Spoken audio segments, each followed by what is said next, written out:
Framkvæmdastjóri Landverndar segir að ákvörðun ríkisstjórnarinnar að gefa út ný framkvæmdarleyfi vegna raflína að Bakka brjóti gegn alþjóðasáttmálum og rétti almennings. Iðnaðarráðherra segir þetta einu færu leiðina. Ákvörðun ríkisstjórnarinnar að koma framkvæmdum við Kröflulínu og Þeistareykjalínu af stað með lögum brot á alþjóðasáttmálum að mati framkvæmdastjóra Landverndar. Iðnaðarráðherra segir að allra leiða hafi verið leitað til lausnar. Umhverfisráðherra styður málið með semingi.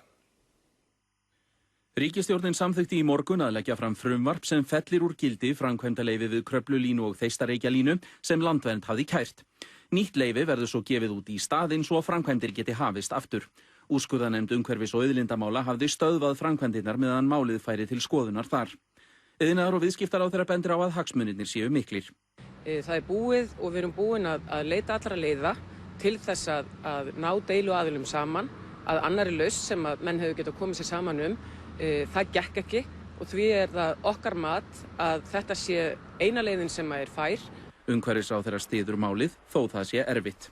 Við fengum áskorun frá öllum sveitarfélögum sem eiga hluta máli í gær bara talsvert harða orðið ákveðna að ríkisstjórn yrði að bregðast við þessu og leysa hnútinn. Og það vorum við að gera í morgun, en ég er ekkert að segja, ég er alls ekki náttúrulega hoppandi kátt eins og ég held allir skilji. Steinunn Þorsteinsdóttir upplýsingafulltrúi Landsnets segir að það sé ekki góð staða fyrir neinn að Alþingi hafi þurft að stíga inn með þessum hætti, en staðan hafi verið orðin grafalvarleg fyrir alla aðila. Þingmaður Vinstri grænna segir stöðuna í málinu erfiða þar sem tafir á verkinu geti kostað sitt. Fljótt á liti þá hallast ég að því að það sé kannski að tvennu illu skárri leið að setja grípa þá inn í svona mál með sérlögum heldur en að fara að reyna að smíða einhver ákvæði inn í önnur gildandi lög eins og skipulagslög eða náttúruverndarlög eða annað þvíumlíkt.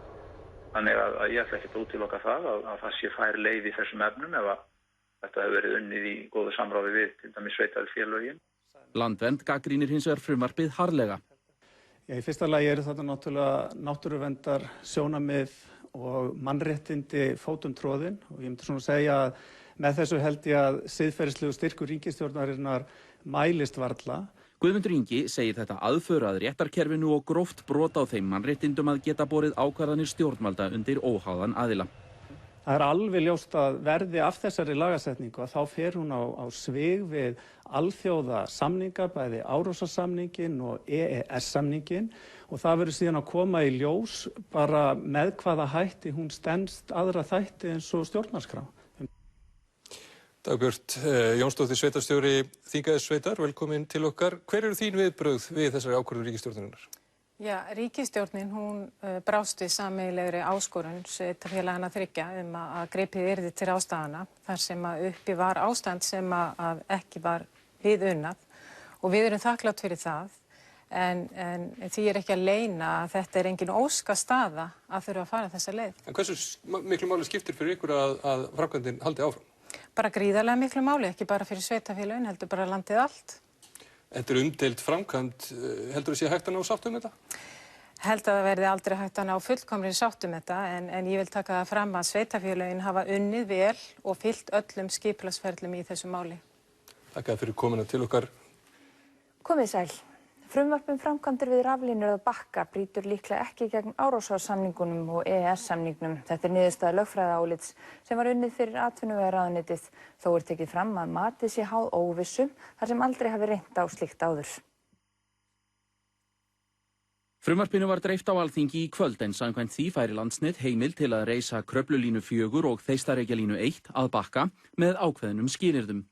Í greinargerðinni kemur fram að tafir á framkvæmdum hefði áhrif á tekjur vegna iðnaðaruppbyggingar, óvissa verði fjármögnun annarra verkefna og áhætta sé á að orðspor Íslands sem trausts fjárfestingakosts skadist til lengri tíma. Þegar fjallað lagagrundvöll frumvarpsins vísað í minnisblað frá lögmannsstofunni Logos. Þar kemur fram að Árósasamningurinn taki fyrst og fremst til ákvarðana stjórnvalda, ekki lagasetningar. Því geti ríkið tekið þessa ákvörðun án þess að brjóta gegn samningnum. Þessi niðurstaða þó háð ákveðinni óvissu, þar sem ekki hefur reynt á þetta áður. Logos telur einnig ólíklegt að frumvarpið brjóti EES-samninginn. Frumvarpið uppfylli undanþáguákvæði umhverfismatstilskipunarinnar að ef framkvæmdin sé samþykkt með sérstökum lögum sé hægt að undanskilja hana frá samráði við almenning. Álitið hins vegar afdráttarlausara þegar kemur að sjálfsákvörðunarrétti sveitarfélaga. Frumvarpið brjóti ekki í bága við hann.